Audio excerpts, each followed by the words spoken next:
The night my father looked me dead in the eyes across that dinner table and told me I wasn't his real daughter, I didn't cry. I didn't scream. I didn't beg. I reached into the inside pocket of my blazer, pulled out a single folded piece of paper, and slid it across the white linen tablecloth, slowly, calmly, deliberately, like I had been waiting for that exact moment my entire life. Because I had. That piece of paper was a DNA test, and it didn't just confirm what my father had always suspected, that he wasn't my biological father. It proved something he never, in his wildest nightmares, saw coming. It proved that my real father, the man whose blood actually ran through my veins, had passed away 8 months earlier, and in his will, he had left me everything: a 4-bedroom home in Westport, Connecticut, 2 investment properties, a brokerage portfolio, a life insurance payout that had funded a trust specifically designed to find me, $7,412,000. And the man sitting at the head of that table, the man who had just told me with barely concealed relief that I wasn't worthy of the family inheritance, had been living inside one of those properties for 2 years. My property. He had 30 days to get out. Pause. Let it sit. My name is Rebecca Marlowe, and this is the story of how the family that tried to erase me handed me the keys to everything. Stay with me. Every single part of this matters. Before we get into it, if you've ever been counted out by the people who were supposed to love you most, this one is for you. Hit the like button right now, drop the word legacy in the comments, and make sure you subscribe so you don't miss a single second of what comes next. Let's go. I grew up in a 2-story colonial house in Ridgewood, New Jersey, 3 bedrooms, a bay window in the living room, and a backyard that my mother filled with hydrangeas every summer without fail. From the outside, we looked like the kind of family that had everything together, the kind of family you'd see at church on Sunday and think, must be nice. My father, the man I'll call Dad for most of this story, was Gerald Marlowe, a corporate attorney.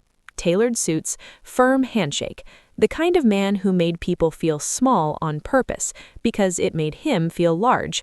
He was never outwardly cruel. He didn't raise his voice often. He didn't need to. Gerald communicated dominance through precision, through the careful selection of what he said, and, more importantly, what he withheld. My mother was Catherine, beautiful, soft-spoken, always slightly apologetic in the way she moved through space, like she was perpetually asking permission to exist in a room she'd lived in for decades. She loved me fiercely, I know that now, but back then, her love sometimes felt muffled, like it was being pressed through a screen, filtered by something she could never quite name out loud. And then there was my sister, Vivian. 2 years older than me, golden-haired, quick to laugh, the one who always got the window seat, the bigger slice of birthday cake, the unguarded smile from our father when she walked into a room. She was, without question, his. You could see it in the way he looked at her, open, proud, uncomplicated, the way a man looks at something that belongs to him and makes him feel good about himself.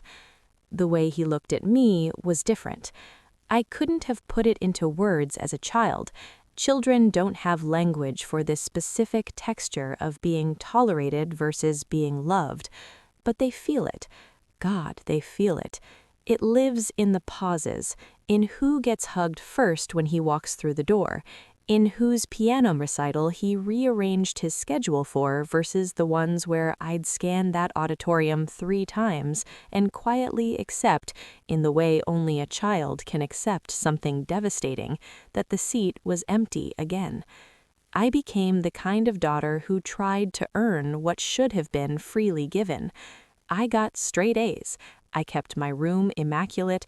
I was never in trouble, never loud, never demanding. I made myself small and excellent and easy, thinking the way children think, with this heartbreaking, irrational logic that if I could just become good enough, the warmth would arrive, like it was waiting around some corner I hadn't found yet. It never arrived. By the time I was 16, I stopped looking for it. I made a quiet decision somewhere deep in my chest that I was going to build something inside myself that didn't need Gerald Marlowe's approval to stand upright. A spine that had nothing to do with him. A self that existed entirely on its own terms. That decision, that silent, stubborn act of internal architecture, is the reason I was able to sit at that dinner table 2 decades later and slide that paper across without my hands trembling. But I'm getting ahead of myself, because before we get to the dinner, you need to meet someone. His name was Douglas Hartwell. And without ever being part of my daily life, without me even knowing he existed for the first 31 years of mine, he became the person who changed absolutely everything. I found out about Douglas Hartwell on a Tuesday afternoon in October when I was 31 years old. My mother told me herself. She was sitting in her reading chair by the bay window, the one she'd had reupholstered twice since I was a child, always in the same shade of dusty blue. She had just been diagnosed with early-stage breast cancer, and I think the way mortality announces itself, quiet but unmistakable, like a tap on the shoulder from someone you've been avoiding, had made her decide that there were certain things she'd been carrying for too long. She asked me to sit down. She offered me tea. I said no. She poured herself a cup anyway, and then she looked at me with eyes that were steady and sorry all at once, and she told me the truth. Before Gerald Marlowe, there was Douglas Hartwell. They met in college. He was studying finance, she was studying literature. By her telling, they were one of those couples, the kind that forms early and feels permanent, the kind where you can't imagine the story ending because it feels so much like the beginning of everything. They were together for 3 years, serious, committed, deeply in love in that particular way you can only really be at 22, when love hasn't yet taught you what it costs. Then Douglas received a job offer in London. He asked my mother to come with him. She was terrified. She was close to her family. She had never lived outside New Jersey. The version of herself that could pick up and cross an ocean for a man she loved was a version she couldn't quite believe in yet. So she said no. They broke up. Both of them moved on, or tried to. She met Gerald about a year later. They married quickly. She said this with a particular tone, not accusatory but honest, the way you describe a decision you made for the wrong reasons without quite knowing they were wrong at the time. She thought she loved him. Maybe she did. Or maybe she was lonely, and Gerald was certain, and certainty can feel like love when you're standing in the space where something used to be. But 3 years into her marriage, Douglas came back to the States. He reached out. They met for coffee, and one afternoon stretched into an evening, and that evening became something she'd spent a long time not forgiving herself for. She was pregnant with me 4 months later. She said it happened once, one afternoon. She looked at me when she said it, directly, unflinchingly, and I believed her, not because it would change anything if I didn't, but because the expression on her face was not the face of someone managing a larger deception. It was the face of someone setting down something they'd been carrying in both arms for 31 years. She never told Douglas. She convinced herself I was Gerald's, or wanted badly enough to convince herself that she lived inside that story for a while.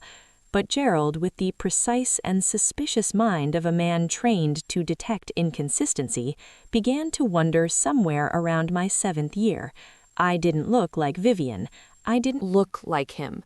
The coloring was different, something about the structure of my face. He ordered a private paternity test. When it came back, he confronted my mother. She told me the whole of it, sitting in that dusty blue chair, how he went cold and quiet, the way he did when something confirmed what he'd already decided, how she begged him, not for herself, for me. She said she didn't want me to grow up without a father in the house. She said she thought that mattered more than anything. Gerald agreed to stay. He agreed to raise me. He agreed to never speak of it. But an agreement made through gritted teeth is just a resentment with a signature on it. And for the next 24 years, Gerald Marlowe fulfilled his end of that deal in the coldest, most technically precise way imaginable. He was present. He paid for things. He showed up when showing up was required by the structure of being a father. He never once, not in any moment I can recall, looked at me the way he looked at Vivian. After my mother finished talking, I sat with it for a moment. Then I asked her one question. I said, "Does Douglas know I exist?" She paused for a long time, long enough that I could hear the hydrangeas moving in the wind outside. Then she said, "He might." 2 words, and they rearranged everything. I want to be honest about what I did after I left my mother's house that day. I drove home, I parked in the garage of my apartment building, and I sat in that car for 45 minutes without moving. Not crying, not calling anyone, just sitting in the particular stillness that descends when a question you've been asking your whole life finally gets an answer. And the answer is simultaneously devastating and clarifying all at once. I had spent 31 years wondering what was wrong with me, why I wasn't quite enough, why the love in that house always felt slightly rationed. And now I knew. It had never been about me. Not once. I had been carrying the weight of my parents' choices like it was mine to carry, and it wasn't. It had never been. But I couldn't sit in that car forever. I went upstairs, I made coffee, and I started to think clearly. The first thing I did was order a home DNA test. I know what you might be thinking. Your mother just told you everything. What more do you need? But I needed documentation. I needed the number. I needed something I could hold in my hand that science had verified, because the rest of what I was about to do was going to require evidence, not just a confession from a woman in a blue chair. The result came back 3 weeks later. Gerald Marlowe, 0.0% probability of paternity. 0. I printed 3 copies, filed them in a folder, labeled the folder with my own name. Then I started looking for Douglas Hartwell. This was not easy. Douglas Hartwell is not an unusual name. I spent 2 full evenings lost in search results before I thought to cross-reference specifics. My mother's college, the years they would have overlapped, old university alumni materials that had been partially digitized. I found a directory. I found a name. I found an employment history. Douglas Allen Hartwell, class of 1987, founder and principal of Hartwell Capital Management, a private investment firm based in Hartford, Connecticut. I searched the firm, and I found his obituary. Douglas Allen Hartwell died 8 months prior at 61 years old, a sudden cardiac event. He had never married, no children were listed. He had built his firm quietly and carefully over 3 decades into something substantial, and according to public records, the bulk of his estate had passed into a private trust upon his death. I stared at my screen. I read the obituary twice, and then a thought arrived, specific, measured, quiet, the way important thoughts sometimes do when you've finally cleared enough space to hear them. If he suspected he had a child somewhere, if he died without knowing for certain, if that trust was structured with any kind of contingency for a biological heir, I called an estate attorney the following morning. Her name was Patricia Chen, 22 years in estate law. Her office in Midtown Manhattan had a glass desk, walls full of diplomas, and the specific kind of quiet confidence that only comes from having seen every possible human complication that money and death can produce together. I walked in with a folder, the DNA test, my birth certificate, a written account from my mother. She had agreed, without hesitation, to put everything she'd told me in writing, and I will never stop being grateful for that. And a printout of Douglas Hartwell's obituary. She listened without interrupting. She asked 3 clarifying questions, then she leaned back in her chair and looked at me the way I imagine she looks at every client who walks in carrying something actually actionable. She said, "This is workable." She laid it out for me simply. When a person dies and their estate passes into a trust, the terms of that trust govern everything. Who is the trustee? Who are the named beneficiaries? What conditions apply? If a trust includes provisions for a biological heir, and if that heir can be established through verified DNA evidence, the pathway to that estate exists under law. But she was clear with me. It wasn't simple, and it wasn't fast. We needed to confirm my paternity against Douglas's biological material, not just rule out Gerald, but establish Douglas affirmatively. That meant finding a living biological relative of his willing to participate. We needed to understand the exact terms of the trust before we could know whether a biological heir claim was even contemplated. And we needed to move, because trusts have timelines, and assets don't wait. I asked her what she needed from me.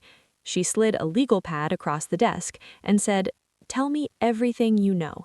We start today." What followed was 6 of the most focused weeks in my life. Patricia's team located Douglas's surviving sister, a woman named Miriam Hartwell Brady, 70 years old, living in Connecticut. Patricia reached out through proper channels, explained the nature of the inquiry carefully and professionally, and Miriam agreed to a conversation. "I need to tell you about that phone call." Miriam's voice was careful at first, measured, understandably guarded. A stranger claiming to be her deceased brother's biological daughter is not a call you receive without some reasonable skepticism. But when I told her my mother's name was Catherine, the line went quiet.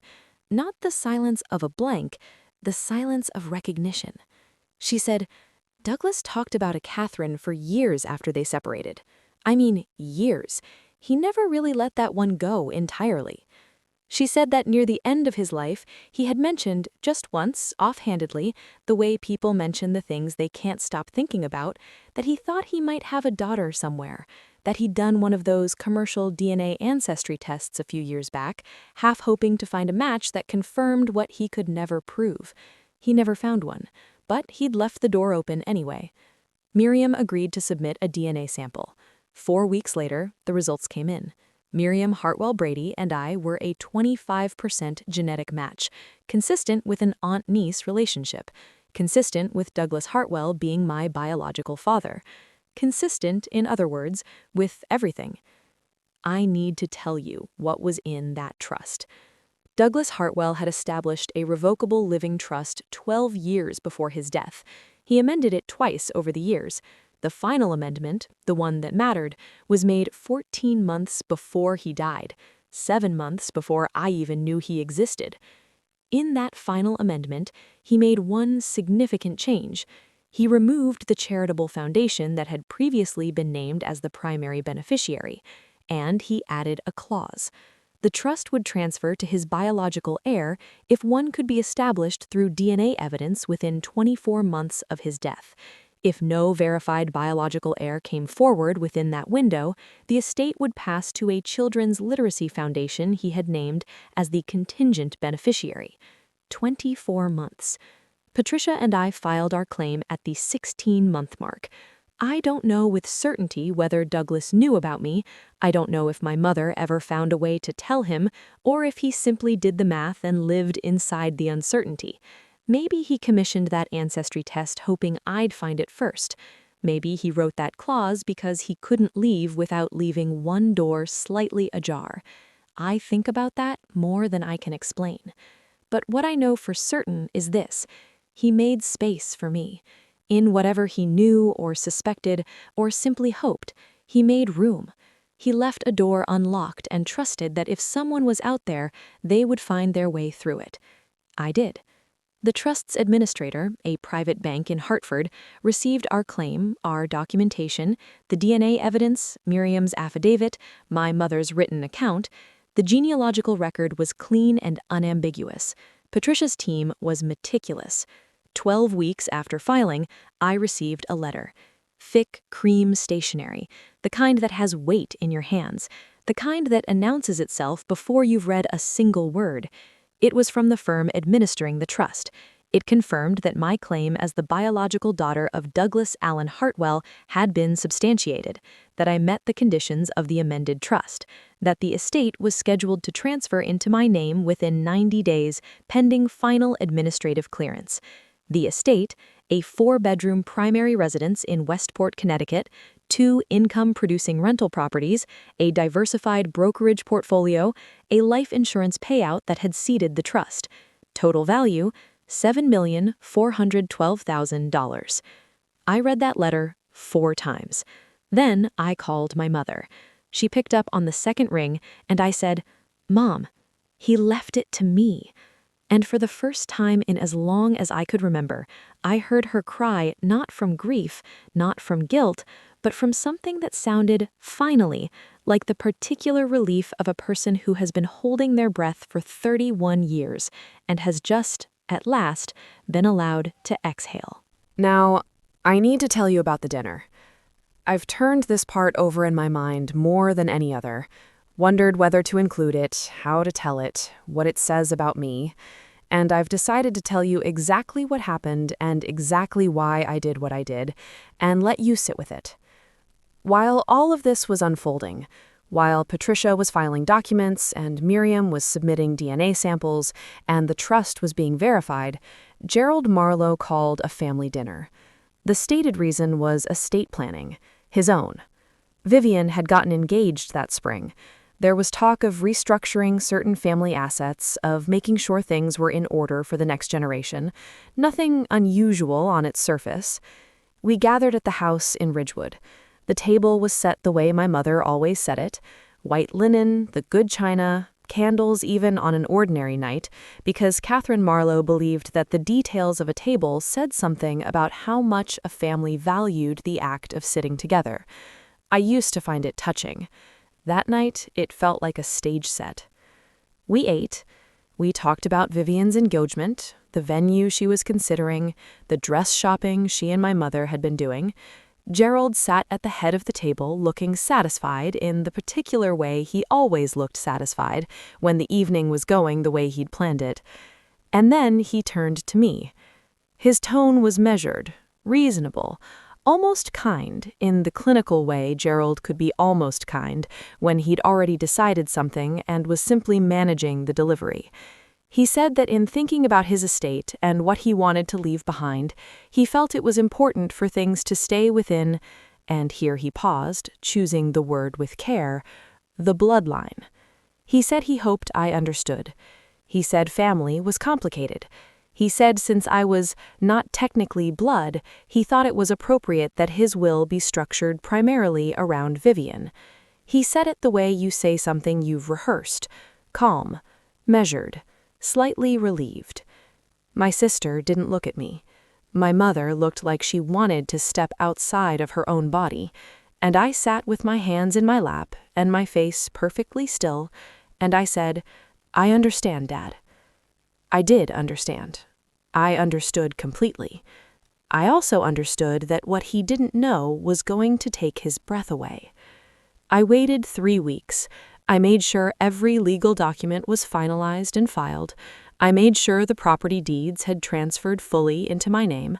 I confirmed one particular detail with Patricia, a detail I hadn't mentioned to anyone yet, and once she confirmed it, I called and asked for a second family dinner. I told Gerald I had something I wanted to share with everyone. Because here is the thing I haven't told you yet. When the trust transferred and Patricia walked me through the full property inventory, addresses, tenants, current lease agreements, I found something that stopped me cold. One of the 2 income-producing rental properties in the estate, the tenant for the past 2 years, was Gerald Marlowe. He had known Douglas Hartwell professionally. I learned later they had overlapped in certain legal and financial circles in Connecticut. After Gerald's retirement, he had arranged to lease the property at a favorable rate through a contact he believed managed it for a corporate holding company. He had no idea who the underlying owner was. He had no reason to look. He had no idea he was paying rent to a trust established by the man whose daughter he had dismissed across his own dinner table. He had no idea it was mine. So I asked for that second dinner. We gathered again. White linen, good china, candles. Vivian was there, and her fiancé, and my mother, who knew what was coming and had spent 3 days asking me quietly whether I was sure. I told her I was sure. We ate, we made conversation, and when Gerald looked at me with that settled, magnanimous expression and said, "So, Rebecca, what was it you wanted to share?" I reached into my blazer. I took out the folded piece of paper, and I set it on the table in front of him. He picked it up the way Gerald picked up every document, with practiced authority, like a man accustomed to papers that contained information favorable to him. He unfolded it. He looked at it.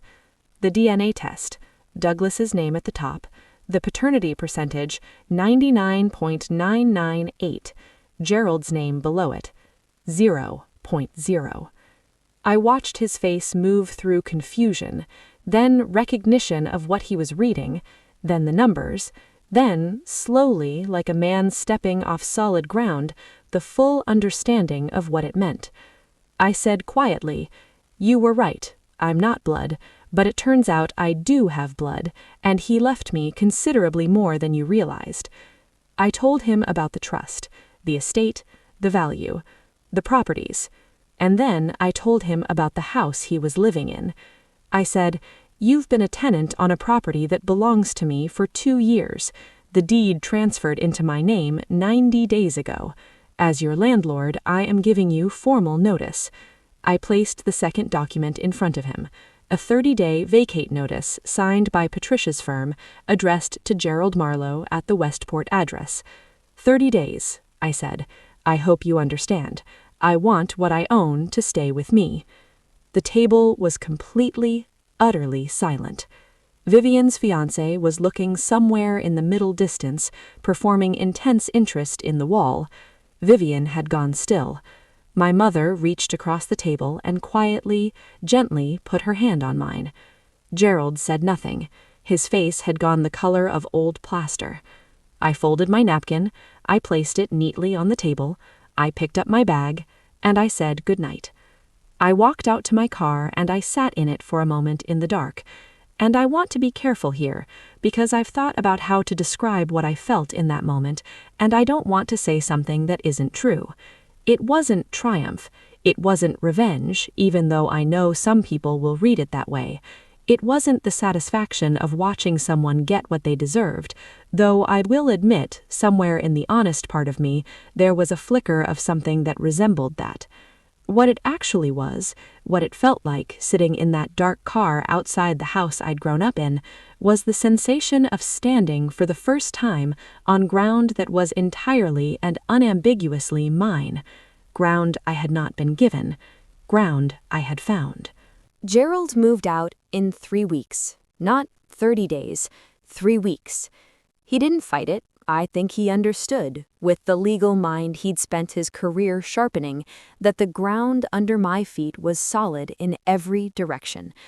I also think, and I say this without any satisfaction, that somewhere inside him, the man who had agreed to raise me and had done it so coldly for so long, recognized that he was looking at a bill that had finally come due, not just in real estate, in all of it. I haven't spoken to him since the dinner. My relationship with Vivian is something I'm still working out, and I want to be fair to her here. She was a child in that house, too. She was shaped by it, same as I was, just in the opposite direction. Growing up as the chosen one creates its own kind of damage, a blindness to the person next to you is carrying, a certainty of your own centrality that isn't your fault but is still something you have to reckon with eventually. She reached out about a month after the dinner. She said she was sorry. It was a careful apology, the kind that's reaching toward the right thing without being entirely sure what the right thing is. I don't think she fully understood what she was apologizing for. Maybe she was apologizing for what Dad said, maybe for years of not noticing, maybe for the specific quality of her silence across that dinner table. I told her I needed time. That's still true. I'm still taking it. My mother is doing well. Her treatment has been going better than the initial prognosis suggested, which feels like the universe offering something small and good in the middle of everything else. She comes to visit me in Westport sometimes. She walks through the rooms of the house, Douglas's house, now mine, and her face does something complicated that I've stopped trying to fully decode. It's sadness and peace living in the same expression. She doesn't say she's sorry, and I've never asked her to. She's living with what she did in her own way. I'm living with all of it in mine. I had the house redesigned. I kept the bones. The architecture is genuinely beautiful.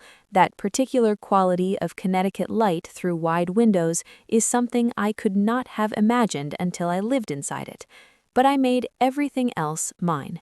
New colors, new furniture. I started a garden in the back, which I'm learning, slowly and with considerably more failure than success, but that's fine. There's time.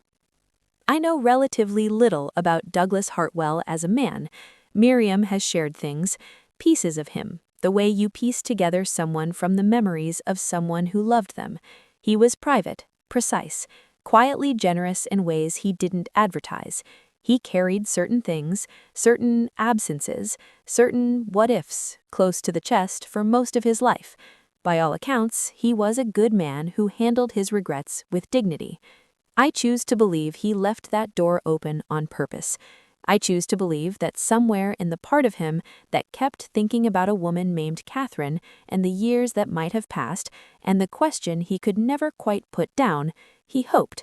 He made room for the possibility of me. He trusted that if I existed, and if I ever went looking, I would find my way through.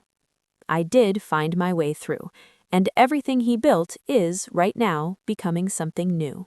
People ask me sometimes what the moral of this story is, what the takeaway is, and I always pause before I answer because I'm suspicious of clean morals on messy stories. Real life doesn't resolve into lessons on a reliable schedule. Sometimes bad things happen to people who did absolutely nothing wrong. Sometimes the truth arrives too late to matter. Sometimes justice doesn't show up in any recognizable form. But here is what I genuinely believe, having lived every part of this. The things that people withhold from you to keep you small, those exact things can become the foundation of everything you eventually build. My father's rejection made me quiet and watchful and self-sufficient in ways I would not trade now even if I could. My mother's secret, painful as it was, connected me to a man who, without ever knowing me, without ever being in the same room as me, thought about me, left space for me, built something and quietly hoped that someone who carried his blood might one day come and claim it. The inheritance was real, the money was real, but that was never actually the point. The point was that I stopped letting Gerald Marlowe's version of me be the final word. He had decided from some cold corner of his heart that I was less than, that I was an obligation he'd agreed to, that my absence from his bloodline made me unworthy of what he had to give, and I spent too many years trying to prove him wrong on his own terms. What I know now is that you don't prove that kind of wrong by trying harder inside the system that produced it. You prove it by walking outside that system entirely and building something that has nothing to do with whether he ever approved of you. I want to speak directly to whoever is listening right now who grew up in a house where love felt like something you had to earn, where warmth was rationed, where you looked around at your own family and felt, quietly and persistently, like the one who didn't quite belong. You are not what they decided you were. You never were. The verdict they handed down about your worth was never about your worth. It was about their limitations, their fears, their unresolved everything. And you carried it as if it were yours to carry, and it was not. The truth has a way of surfacing, not always neatly, not always in time, but it moves. It looks for daylight. And if you keep going, if you stay curious about your own story instead of just accepting the version someone else wrote for you, you will find things that rewrite the whole narrative. I found a father I never met who loved me before he knew me. I found a house with light through wide windows that belongs to me. I found what it feels like to sit in a room that is entirely my own. Don't stop looking. When the truth arrives, and it will arrive in whatever form it comes, Don't shake, don't cry, don't beg. Reach into your pocket, slide it across the table, and let it speak for itself. My name is Rebecca Marlowe. I grew up being loved less in a house that was supposed to love me equally. I spent years believing something was wrong with me. I found out the truth, and I refused, absolutely refused, to let that truth make me smaller than I already knew I wasn't. I don't know what you're carrying right now.